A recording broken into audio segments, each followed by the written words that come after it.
Hello, my fellow viewers, and welcome back to another reaction video. We have this particular reaction. I'm not going to tell you all of the reaction videos I'm going to do today, but we got this particular reaction. And today, or in this particular video, not today, in this particular video, I'm going to react. Let's see if I got the right video. Okay, I'm going to react to Dark Five's 5 magic tricks gone horribly wrong. Now, if you don't know about Dark 5, I did see a couple of episodes that were fine that I didn't necessarily want to react to, and I just wanted to see what they were all about. Dark 5 is a YouTube channel out there that has these dark-themed top 5 sort of things that revolve around the subject. So, like, top 5 people who killed people. Sorry, top 5 serial murders, kind of like that, and then it would give you a thing. But just to warn you, I've seen a few videos, and apparently Dark 5 does not have any talking, but it does have music, and some of the music can be considered creepy and unusual.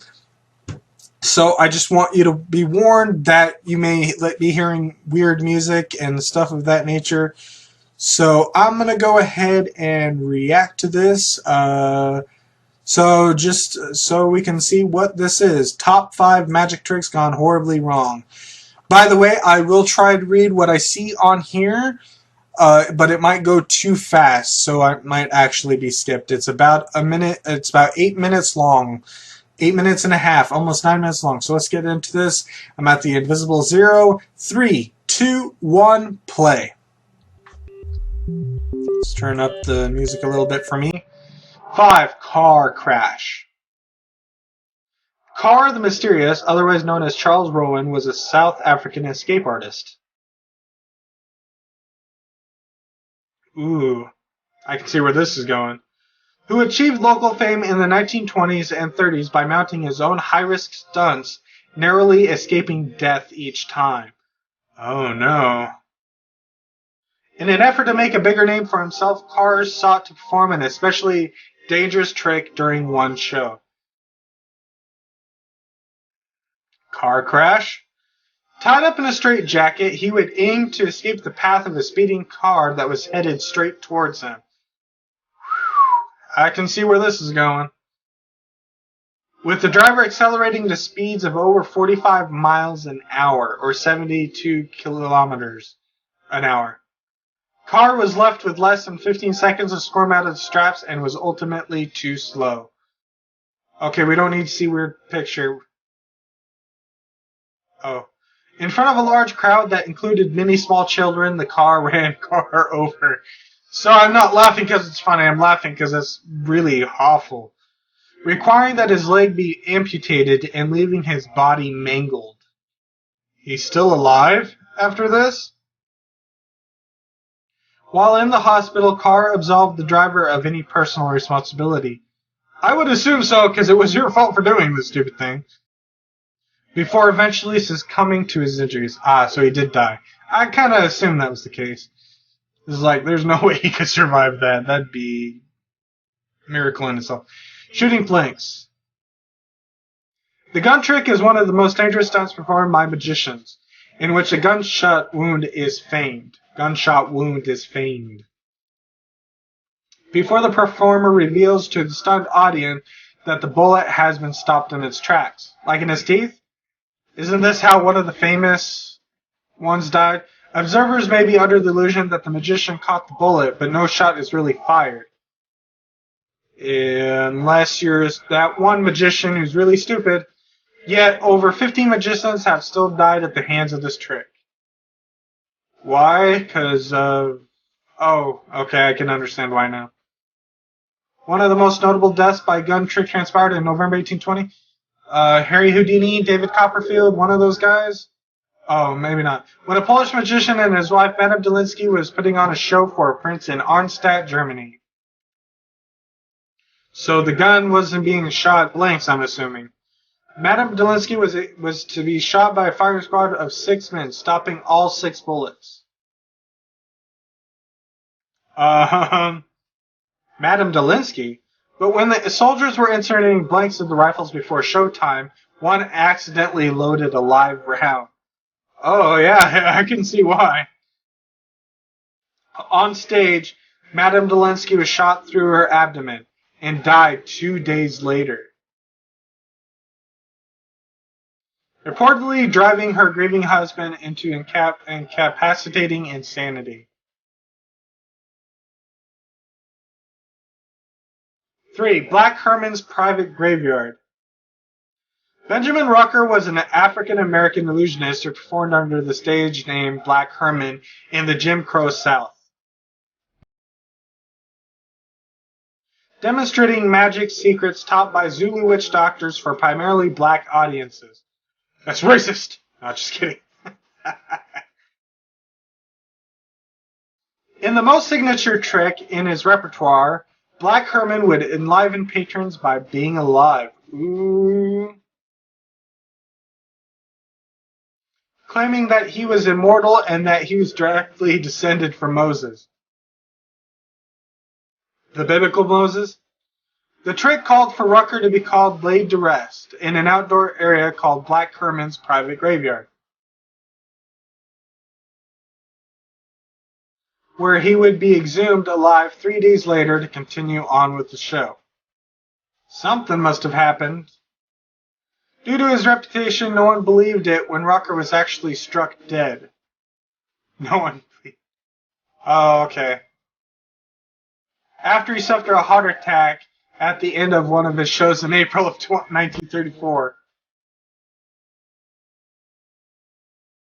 Audiences were so morbidly curious as to his true fate that Blackman's Herman assistant charged an entry fee at his funeral.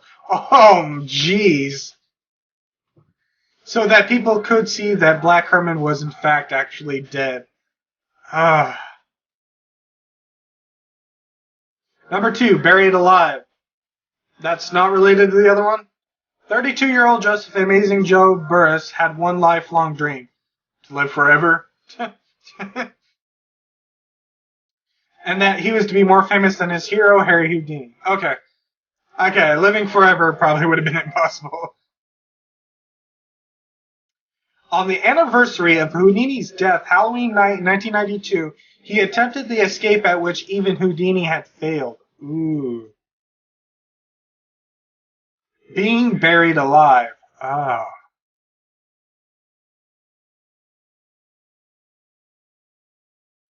Burris had himself chained and locked inside a homemade coffin and then buried in a grave. That was weird. On top of which 7 feet of dirt and quickly hardened cement was poured. If he was to survive, Burris would need to break through his wooden sarcophagus.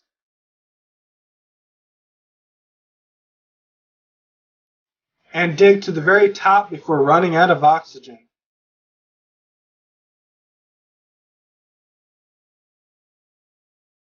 Ultimately, time was not to be a problem for Burris, as the dirt and cement on top of him collapsed. Instantly crushing him to death. Yeah. Still alive. Ooh.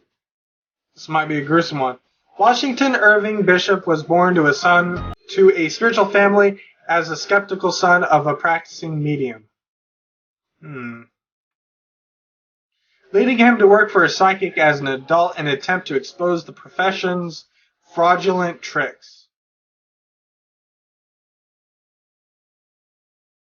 Bishop eventually learned all the secrets of the trade and gave up exposing false mediums to become a mentalist himself.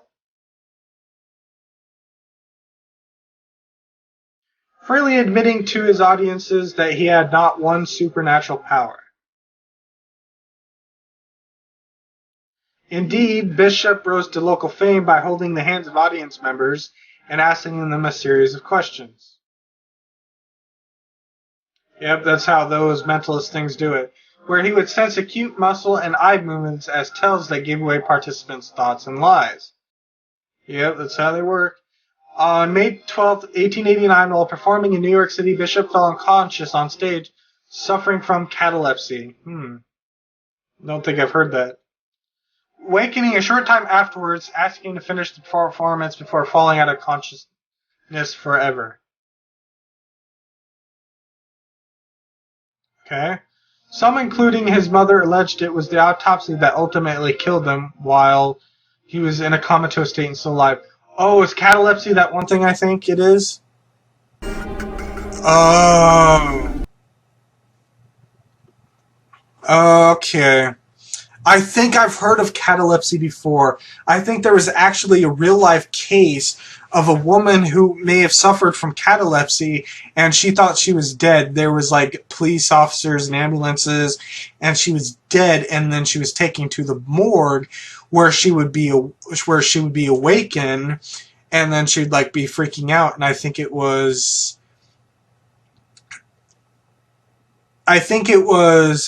the title of it, or the particular subject, was basically, I think it was, I woke up alive in a morgue or something of that nature. But let me look up catalepsy real quick, because I think that's what it is. I think what it is it's a illness that makes it look like you're dead, but you're really just in a weird coma state or whatever. A medical condition characterized by trance or seizures with loss of sensation and consciousness accompanied by rigidity of the body. Yes. Okay, yeah, I can see why. There you go. Film and television, let's see. Film and television, is there like real life? Oh, let's see. 1930, no. No. Maybe it wasn't catalepsy itself, but I remember that there was this one condition where this woman had, and it would look like she would be dead, but she was like in a very deep comatose state, and that they took her to the morgue, and she would wake up in one of those things, and then she would escape and walk around, and it was kind of creepy. So I think that's what it is. So yeah, we got some interesting things in here. Got buried alive, people getting crushed, getting run over by cars, and shot to death by the bullet trick. Yeah, actually, I think I saw one particular magician actually reveal this trick. I think it was one magician that wore a mask, and he was like revealing magician's secrets, and I think this was like on Fox or something like that a long time ago. Maybe like 15 years ago, 10 years ago. I can't really remember how long ago it was, but and then and one of those tricks was the bullet trick, where he would look like he was like putting the gun part into the gun or whatever, but basically what he did was he would just keep the bullet, and then when he was like shot, he would like get the bullet that he can, like put it in his teeth or whatever it's like that. But geez, whew, definitely horrible to be actually shot. I've never been shot, but I can see how it'd be horrible. So anyway, I think this pretty much is all I have to say about this particular subject in this particular video. Thank you for watching. D-Man Dustin out.